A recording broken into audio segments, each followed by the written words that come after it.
All right, let's move on to the next Big Ten matchup, Nebraska, Ohio State. Nebraska improved a lot last season.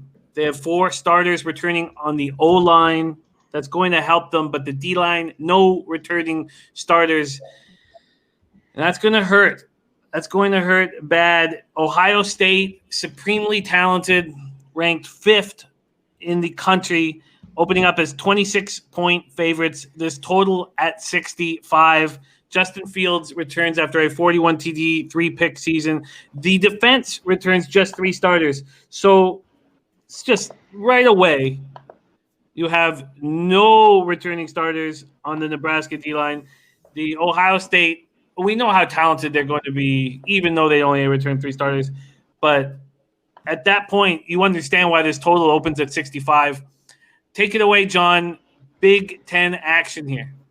This is a matchup where I would like to see the Cornhuskers taking another step forward under Scott Frost. You may remember during the beginning of the pandemic, he was threatening to leave the conference for 1 year just so his team could play. And granted, the pandemic in Nebraska was a lot less than places like where Rutgers is located in New Jersey. In this matchup, though, Ohio State could score 65 on their own. And we've seen it time and time again where they get an opponent down that is inferior to them, and you see the final score, and it's like Clemson this past week. So I wouldn't want to play this game. My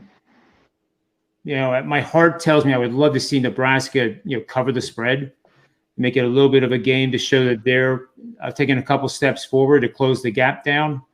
But it's just too risky to bet that total. What do you think of Muhammad Joma, which is probably a really salient point, saying Muhammad Joma says, especially given – so he says, honestly, 26 looks short. And he says, especially given the situation Ohio State is in, only playing like 6 games, it says they have to lay it on teams for ranking purposes.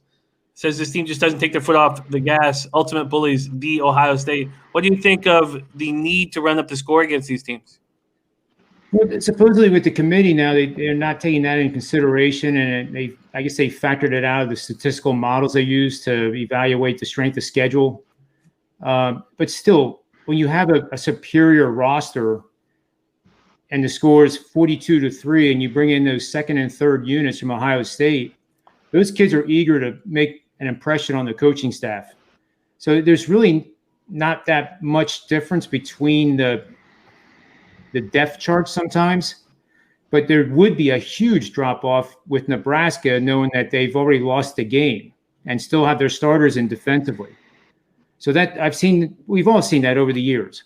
A team gets down and they take the foot off the gas pedal and good sportsmanship, but the score gets worse. So I don't think Ohio State with these short seasons is going to want to beat everybody 70-3 whenever possible.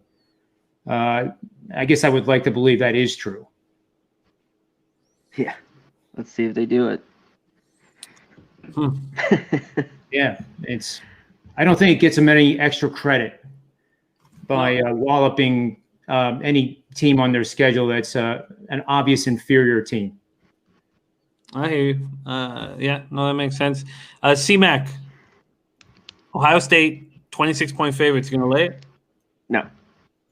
But I would with Ohio State if I had a free bet.